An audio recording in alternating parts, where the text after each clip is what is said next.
everybody. Oh, it's so much fun to see everybody here. Okay, so we are, hey, we've got everybody on. I want to make sure we're recording because we're going to put this out after. We wanted to start today with a little bit of a welcome, but also we thought talking about our origin story would be a great idea. And so, gosh, I think it was a year and a half ago? A year ago, okay. We got introduced to each other for a very specific purpose, and that was investing in psychedelics. However, we had met, Steph and I, at a San Pedro ceremony a couple of times, and we were both in our own little world, doing our own little thing, and not wanting to sort of mix energies and whatnot. At least I was so particular in my first San Pedro ceremony. I was like, oh my gosh, I can't get anyone else's energy. And so we didn't talk. And then our dear friend Delilah, who's here in the studio audience, she knew that I was investing in psychedelics. And so she said, Steph is interested in investing too. Would you mind to have a call with her? And I said, oh my God, I would love to. So an hour conversation later, it was a little love fest, not just about psychedelics and investing, but we just loved each other. And we said, we can't quite remember exactly what happened, but somehow we said we need to do a show. I had been ideating a show. I'm always doing shows, right? So I had one, but we decided to do this together for lots of great reasons. So we're here today. Yay!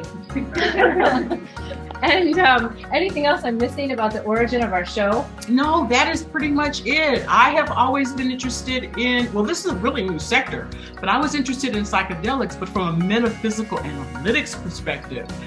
Came up with soul architecture, which is a combination of ancient oracles and other physical tools to make predictions for optimum outcomes for companies. So I wanted to use that in the psychedelic sector for investment. And that is how my little part that I brought to. Yeah, no, it's a big part. And actually, now you remind me to say that I had put a significant amount of money into the psychedelic sector, which I'm still super thrilled to be invested in.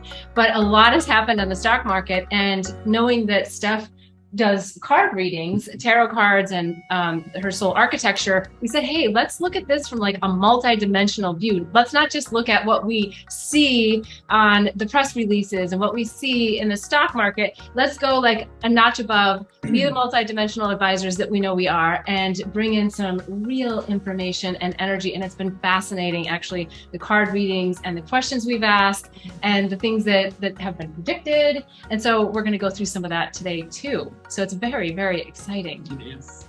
Yeah, so you have to subscribe to our channel, but also we're going to have our Patreon channel up, and we'll give even more in-depth information about some insider advice for investing. So, absolutely. Yeah, we're all going to be investing in all the right companies for all the right reasons. Yes. Okay, so I'm going to go back, and forgive me because I am not the tech person, but I'm going to do it here. We're going to make this happen, and I'm going to go and share my screen again. Welcome to the Psychedelic Sages Show. Our life journeys have brought enlightening experiences and wisdom that we use to uncover illusions and help humanity awaken.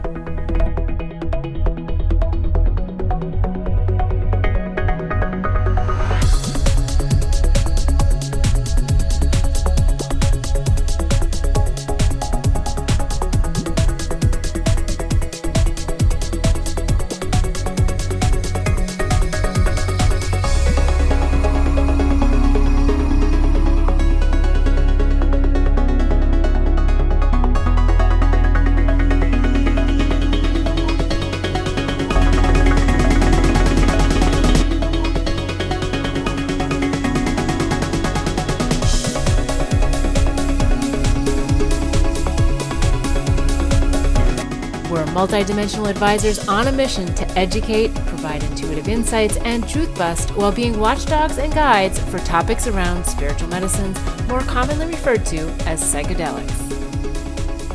Learn more about soul architecture by Steph and Beth's new book, Angels, Herpes, and Psychedelics, by tuning into our episodes on YouTube or subscribe to our Patreon site to receive in-depth insights.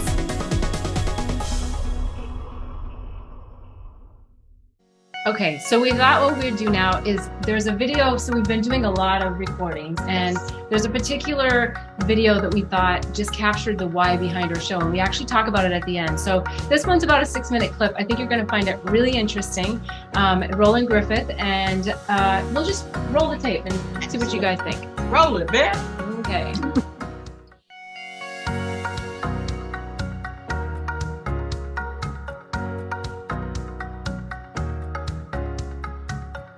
That psilocybin can occasion most people studied mystical type experiences virtually identical to those that occur naturally suggests that such experiences are biologically normal.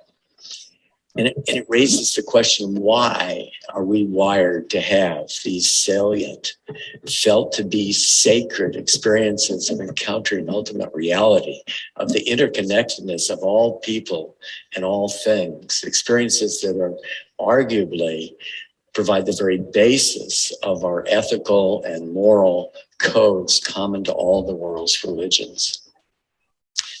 Well, I think there's something about the mystical experience that relates intimately to the very nature of consciousness.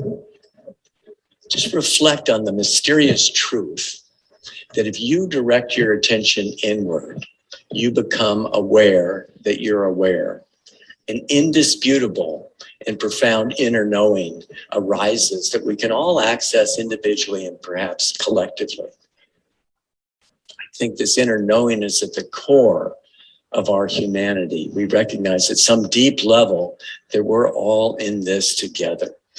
And there's an impulse that arises for mutual caretaking.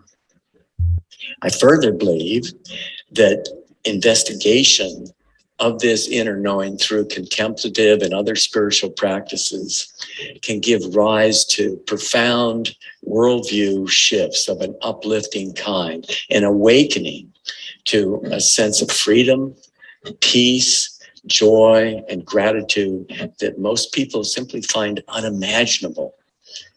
Excitingly, exploration of the psilocybin occasion mystical experience seems to provide a model system for rigorous and prospective investigation of these awakening experiences.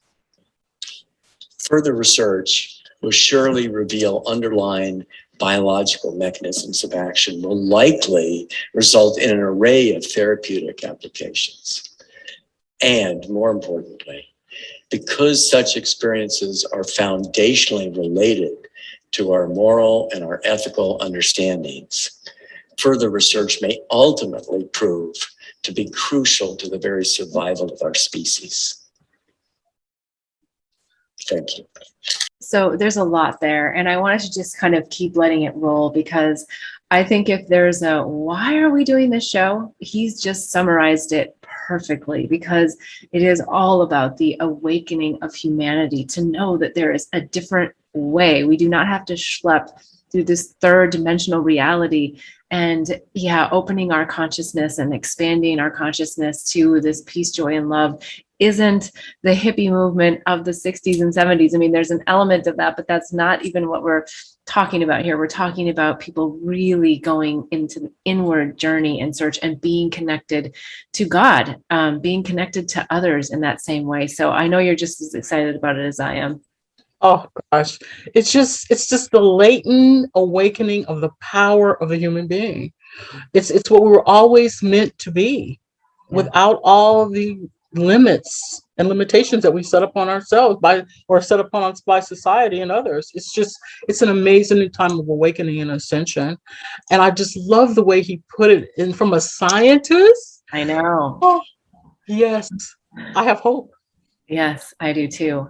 Well, and one of the things he said, and I won't be able to quote it exactly, maybe we'll pull it up and put it out here, but he said, that it's a biological experience that is naturally occurring for us to have this feeling of connection and of oneness. And this is really the new earth. And I think a lot of spiritual communities get dinged a lot from others who are not very awake about, what is this new earth? What is this oneness thing? Wanting to fight their ego and their ego's wanting of individuality.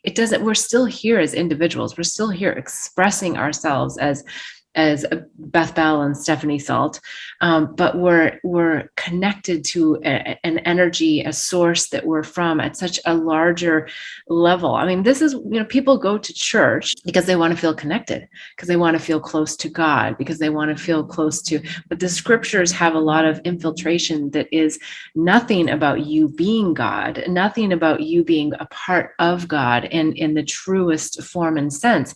And so, yeah, it just feels like this is, the new earth that's coming. This is the new, but it's the old earth, because it's actually our origins. It's where we're from. It's going back to a place that we already are. It's so true. It's the, I guess, mass awakening of the goddess and God within. Yes. And this is what spirituality has been talking about for thousands of years, that we do have it already. It's already planted there. And there are substances that were put on the planet to enhance this experience, or even make it possible for many people. Yeah. So, but now that we're kind of meeting up to what the ancients have been saying for thousands of years, is just absolutely so exciting. And to be alive, to be able to see this transition and transformation within the scientific community and in everyday life is just a huge blessing.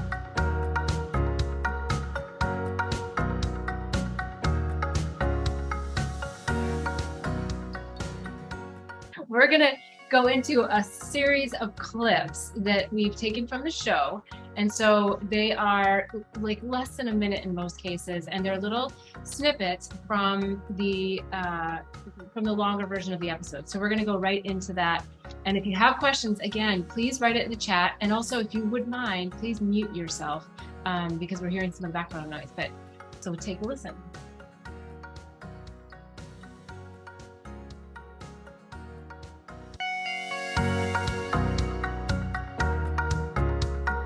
I think eventually there will be psychedelic clinics regulated by FDA with people who are specially trained to administer the psychedelics, and people will come to them for medical purposes or for rites of passage in their life or personal growth. Release those things, see them, but release them, so you're not in that circuitous loop of hearing the same stories over and over and over. So it is a very miraculous way of going about working through your stuff. It's so true. People say, well, let it go. But no one tells you how to do that. And especially with veterans that have been through war trauma, through violence, when you tell them to let it go, but how do you let go of the loop? Mm-hmm. Constant mental loop that keeps going around and around, and the flashbacks and that type of thing. And to see the work now that's being done with veterans, and to see the actual healing of so many of the war trauma soldiers, I just think is just an amazing pat on the back to the psychedelics. Yep, I agree.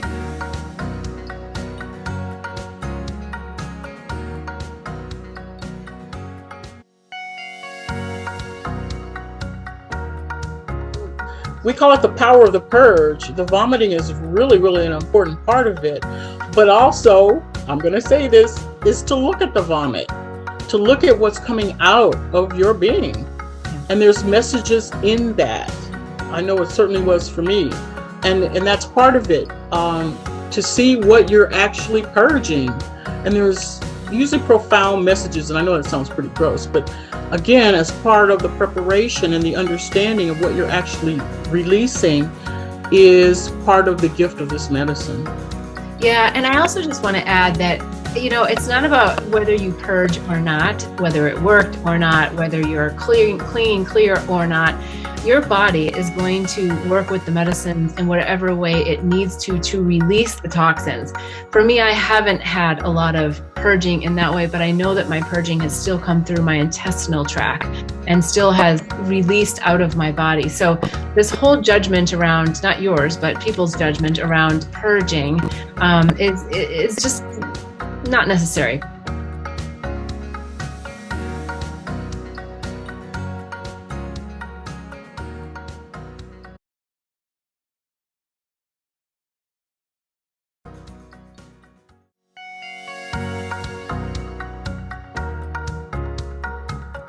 was promoting the life of a killer. Nobody's gonna feel sorry for me. You know he's strong testosterone. You know he's done some terrible things in his life. But to see Mike Tyson shift into the divine masculine. And I think he knows that people are going to try to put some of their own lens with that word God. So I even like that he's able to talk about it from like such an expanded state of consciousness. It was a great clip. I'm glad we had a chance to review that one.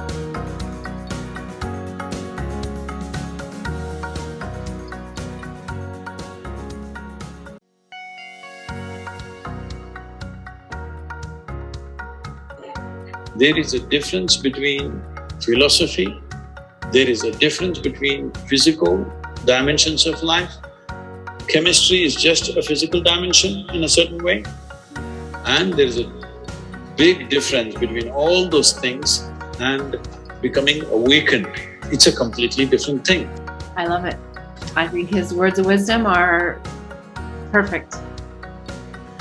I absolutely think this is really, I'm so glad we did this episode because it's so important what he's saying. You know, if you've reached this beautiful stasis of consciousness, you'll be able to deal with everything, all the crap from your family, all the crap that you encounter every day, and you won't. But if you haven't, you can't go and do an ayahuasca journey. But if you've achieved that awareness, that is going to serve you every single day. And you will see it in your business. You will see it in your personal relationships.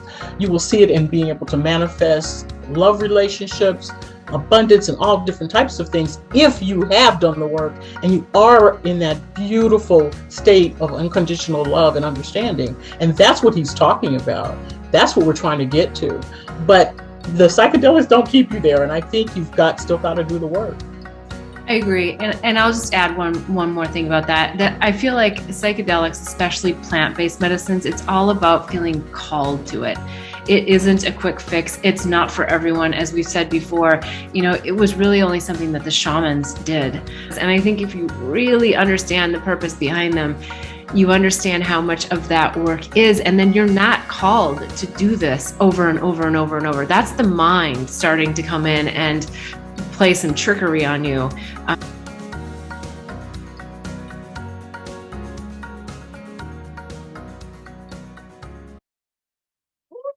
Yeah, these ones are good.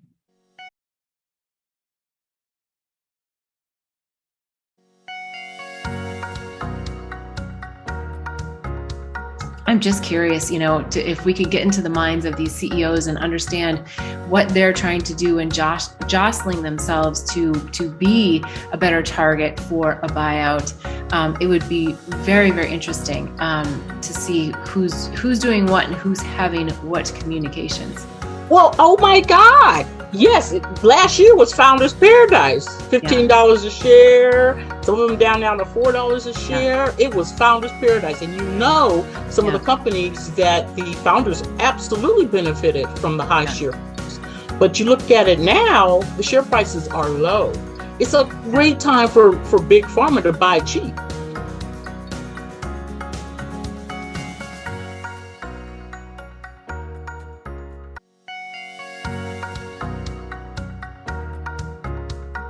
Yeah, but this card could absolutely be the dirt coming out in the marketplace about companies not doing what they said they were going to do. Negative communication, but it's a course correction. And it may not be received very positively by the public. And that's kind of what this card signifies. So it wouldn't surprise me if you hear CEOs they took money and left the company, shareholders are selling their shares, board of directors are doing whatever, you know, this is the kind of signification that this part, the archetype of what's going on. Yeah, we know that's happening.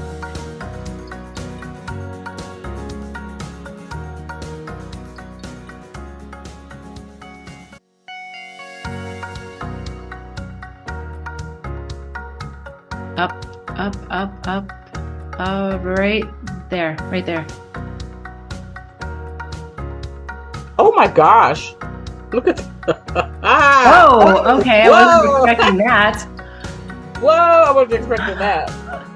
That is most positive. By October, we will see shifts. guaranteed. There'll be 10 substances, or potentially 10 substances that could change schedule. Okay. So the FDA is going to become a cheerleader, which they need to be. We need a regulatory cheerleader, but it looks like the pressure is going to be for them to move quickly and move forward in a very efficient way.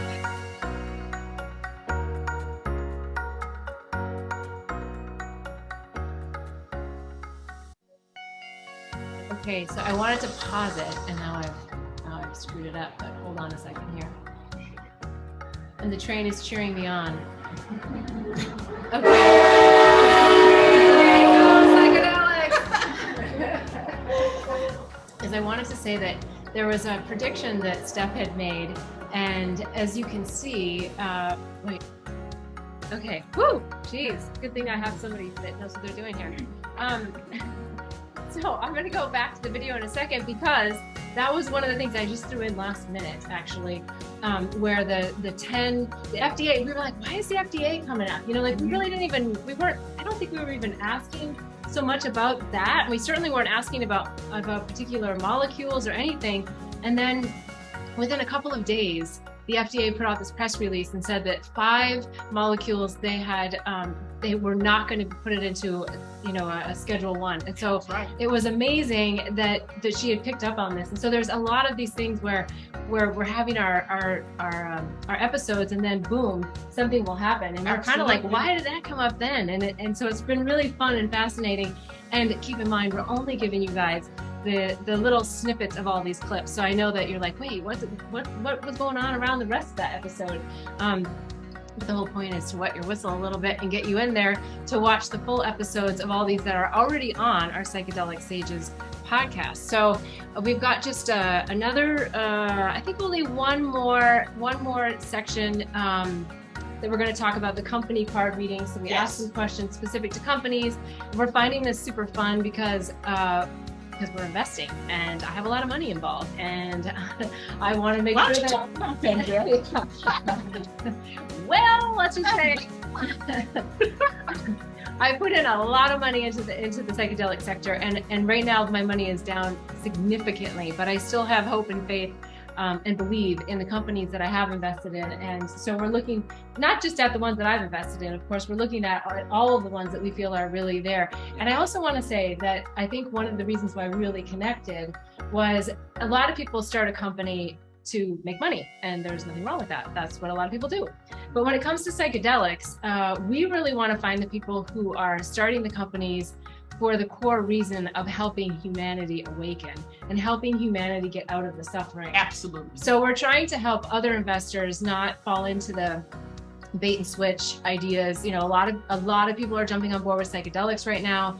A lot of people are coming over from the cannabis sector, and they want a piece of the pie. And so there's, that's just how it works. But we're really committed to finding the companies that are committed to the health and wellness of the people. So that's really our focus as we go in to do readings and do our episodes, is to share what we're getting from a multidimensional aspect, not what you're seeing in the press releases, because I think a lot of us have some marketing or associated with marketing experience, and we know that press releases come out saying what we want them to say, right?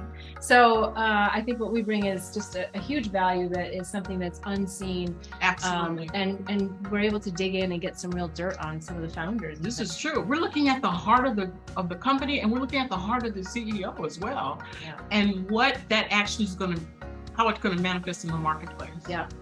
Yeah. So this next segment, we were talking a little bit more about specific companies, and we're asking and pulling some cards to see where they're headed with their futures, and some things that have come up that are a little bit of a debacle for them.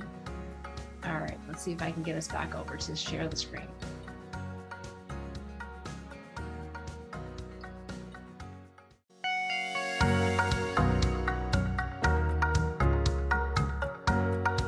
Oh my goodness. Ooh. Well, let's get into that.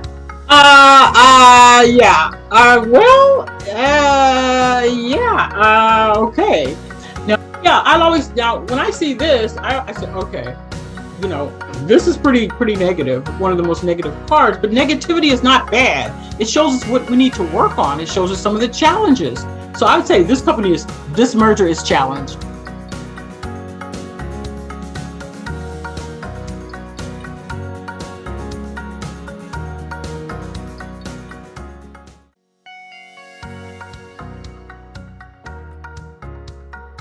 Yeah. Because like researchers, they're not thinking about the legal aspects necessarily, but they should have been briefed as to what the scope of the NDA would cover, as far as him revealing such sensitive information that could take their market share away in one fall swoop.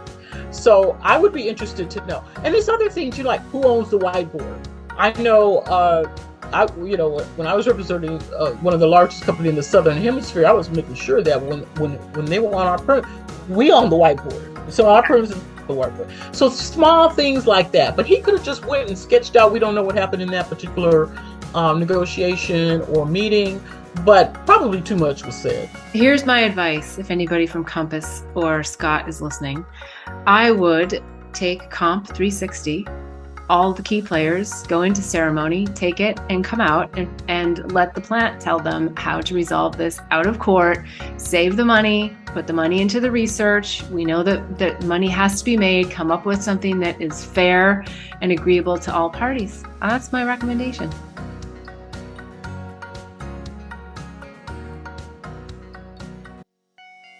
Before we go into the blessing, I also would like to see if there's any questions. Let me pull people up. Is there any questions that anyone has, or any comments that people want to make in regards to all the videos that they've seen? Any surprises, any thoughts, concerns? Everyone's quiet. Nobody wants to say. Everybody's still scared of psychedelics. Okay. So if you have questions afterwards, by all means, reach out to me, reach out to Steph. We will do another episode. Yay, we have a lover, love it. And then we're gonna move into our blessing. So we want to have, we wanted to have a little blessing that encompasses everything that we're doing with Psychedelic Sages in the show.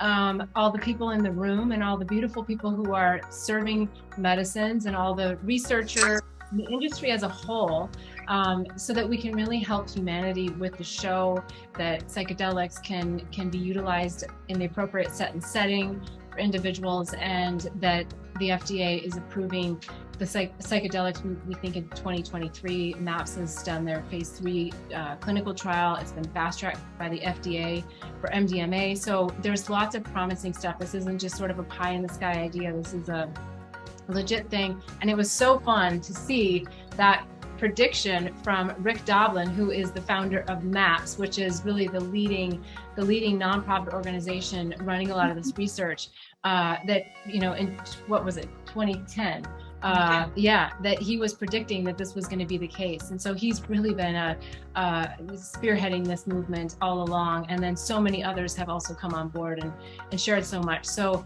we wanted to just take a moment and really bless all of us here in this room, the show, and everyone out there that is behind psychedelics and helping humanity heal.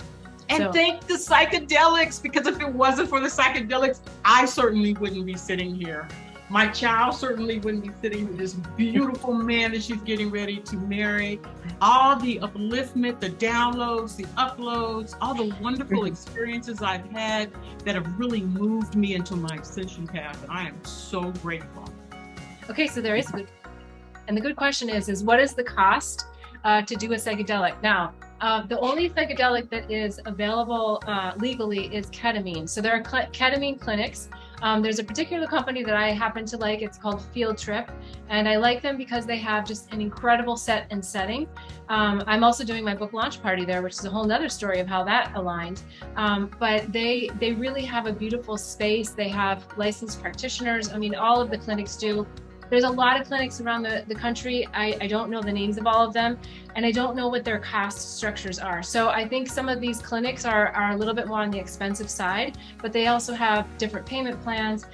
There's also a company called MindMed who currently has ketamine in a long And they are, I think, a lot less expensive, but you are taking them in your own home. And I think there is something to be said for set and setting and being in an environment that's not your environment, because your environment has a huge role in what's happening to you with the integration of these. So I think the one thing that we probably didn't say here, but we say all the time in our videos, is it's all about the integration. It's not just about the trip. The trip gives you the North Star. It gives you a place of where you're headed to, but it's really the integration work that's so important, because that's where you really embody heaven on earth.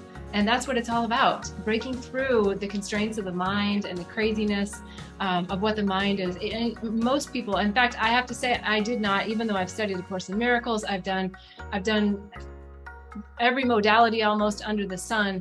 And it wasn't until I did psychedelics that I actually was able to embody the concepts that I knew intellectually, and that I was really able to see how the mind had been in the driver's seat all along. And it's something that you really have to experience. It's almost unexplainable, but once you get the mind in the back seat and you get your soul in the driver's seat, life becomes easy and effortless, and you live with grace and ease. It doesn't mean you still don't have your ups and downs. It doesn't mean that you don't have your struggles, but you're able to get through your struggles and get back to a neutral state so much quicker, because you just have that North Star. You know where you're headed. You know that you're part of everything. You're part of the blissfulness and the oneness. And so that's really why we're here and why we're doing the show, is to get the message out. And for any of you that's on here that know me well, drugs have always been a no-go. If you would have asked me if would I be doing psychedelics, I would have said absolutely not. So I say this with all my heart, that if you feel called to it, you will be able to find the right practitioner. They will show up. There's a lot of individuals serving. Find the right set and setting. Vet these people. A lot of people want to claim that they're new age spiritual gurus and that they've been certified and that they know what they're, whatever. But it really is a discernment process to find people that you feel really have your best interest in mind, and that they can have a really clean, open heart space for you to do your inner journey and then take it home with you afterwards. Anything else you want to add? Well, you get to witness and experience how God sees you. Then after that, that's beautiful. Yeah. So it is really beautiful, and I think the beautiful part of it too is that once you do have the experience, you just want everyone to have the experience. And it's not about the trip, it's about how you can integrate your life. And I'm going to share one more story. I'm sorry, I wasn't going to do this, but if you're okay with it, I have, I'm launching my book. So it's a plug for that, the 19th of September. But the reason why I'm bringing it up is in the beginning of the book, I talk about my time in Costa Rica. And I remember the lady that I was renting the house from, she was telling me about LSD. And I was like, oh my goodness, like this is crazy stuff. And, she was smoking marijuana in her hammock. And I thought, what am I doing here? And I just got inspired the other day. I thought, wow, I should write to her and ask her if she wants to read a pre-copy of the book. And so I did, and I sent it to her, and she is just thrilled that we are doing this. I have to play you the message, because she did psychedelics in her early 30s. I think she might be in her 70s now. And she said it changed her life forever. She said, I did one session of psilocybin mushrooms. It changed my life forever. I am 100% behind you guys. And she said, I only have one thing that I disagree with in the book, and it's that you say that psychedelics are not for everyone. And she said, they're for everyone. So I think once you are able to have the experience in a safe set and setting, you'll definitely be a champion and a cheerleader. Absolutely. As we are. Absolutely. Jose, can you do a closing blessing for us? Certainly, yes. Now I'm going to try to get you on the screen. Now you're on the screen. But Jose, maybe do a little intro, because I haven't actually met Jose either. So can you give a little intro as to who Jose is? Jose is my goal brother. Jose is my soul partner. Jose is my soulmate. We are mirrors of each other. We are connected in ways I can't even tell you. We met in South Africa over 25 years ago. We're both lawyers, both showed up in South Africa, both from Los Angeles. He's from Compton, I'm from Los Angeles. And oh my God, our lives have been parallel. His mother got sick and he came back. My mother got sick and I came back. And then we connected, and we have he's part of our soul tribe and our mastermind group. He sits on the board with us for a fabulous organization. And he is just an amazing human. Jose has put over 5,000 children through school in South Africa. I mean, he is a legend within himself. And I'm so happy. I love you so much. Thank you. Thank you. I love you. And I just want to share with you that source, the grid, the field, the divine masculine, the divine feminine are with us. And our allies, the plant kingdom, are overjoyed because it's time.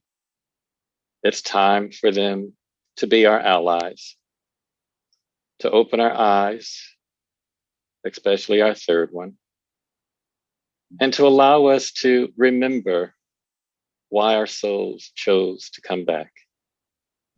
And so whether if you are a researcher, whether or not you are of service to provide this sacrament to humanity that is in great need right now as we move from one era to another, we are all called, and we are all understanding what our roles and responsibilities are. And Source is saying, serve with your heart, speak with your heart, and you will see divine, high vibrational energies flow through you. And so may everyone who is here, whether in person with you both or virtually, and to those who may hear this later down the road, you have been seen. They are happy above. Pachamama is overjoyed to see the divine feminine step into your rightful place, because you of all of humanity can harness and hold the power of true love. And so I'm holding a rose quartz sphere, and the energy is radiating 365. And so may you feel the divine love, compassion, kindness. May your heart be sovereign on this new journey, and may it align to source intent realization for all humanity and all existence. And so it is. So it is. Thank you, Jose. Oh my God. That was beyond incredible. There is a question in the chat. And what about non-FDA approved psychedelics still underground? That practitioner thing, how can you trust someone? Do you Google it? That was a great question from Jen Visma. I would definitely not Google it. I think that it's about trusting your knowing. And when we're tiny little specks, that's, I guess, what we really are. So in the universe, yes. In the universe, we're everything and nothing all at the same time. Isn't that amazing? So you really need to vet the individuals, is what I was saying earlier, that I think what at least has happened for me, and I think happens for a lot of people, is if you have an idea about doing something, you have an openness, people just show up. Yes. And the medicine will find you. For sure. It will. And maybe I'll share one story that really quickly.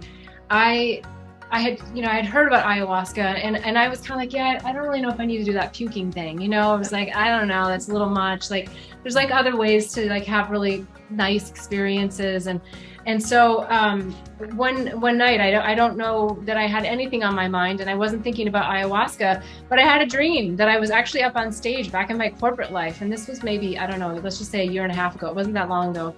And I was on stage, and I was standing next to this gentleman who was also speaking with me. And we came off the stage, and he happened to be very, very dark skinned. And I just walked right up to him, and I got really close to him, and I said, I just think we need to work together. And he said to me, and this is in my dream, he said, ayahuasca is the way. And I was like, oh my gosh, like, where is that coming from, right? So whatever. So I was like, I guess I'm being called to ayahuasca. And it was at least another year later because I just really was particular about set and setting, who, where, the people that would be there. And so I had tons of opportunities to be part of an ayahuasca ceremony, but I didn't do them because it didn't feel right in my heart. And so that's the point, is to feel right in your heart. And then once I did it, or once I found someone, I said, okay, I'm going to call the shaman and I'm going to talk to him. So we talked on the phone and I asked him, what are your intentions and how do you hold your ceremonies? And, you know, and I also knew where the ceremony was going to be, and I trusted that individual explicitly. So he said to me, and I told him that same story, and I feel bad that I can't remember the gentleman's name, but he said, oh, that was so-and-so, who was the guy that actually discovered ayahuasca or is known for ayahuasca, and he's very dark-skinned, and he said, does he look like this? I said, well, I don't know exactly, but it sounds really familiar. So, you know, a little bit of a bizarre story, but just an example of, you know, sometimes you can get called in a really clear way, and sometimes it's more subtle. And so it's really just being in your heart space and being ready and then calling it in, and it will come to you. You will see opportunities, and you will know, and you'll ask the right questions. And of course you can Google if you want, but I just don't think I wouldn't Google about the practitioners. I would ask, you know, people that you're going to find them through other people. So it is an underground movement, but ayahuasca is technically legal in Christian ceremonial, religious ceremonies in the United States. And then of course, yeah, and well, even in the United States, but there's a lot of other psychedelics that are approved, available, you know, legal in other countries like Mexico, Jamaica, Costa Rica. But you have to watch our segment, because we talk about this, of how to vet the right psychedelic facilitator or practitioner. So you have to subscribe to our Patreon channel and check it out, because we do go into depth about that. Yeah, definitely. So I hope you'll all go on to YouTube, subscribe. Our Patreon channel is going to be up and running. Everyone for showing up for us today. It means so much. We worked so hard to get this done. We've been through all kinds of ups and downs and ups and downs and ups and downs, but here we are finally. Yeah. Thank you so much. All right. Thanks, guys. Thanks for joining us. Namaste. Namaste.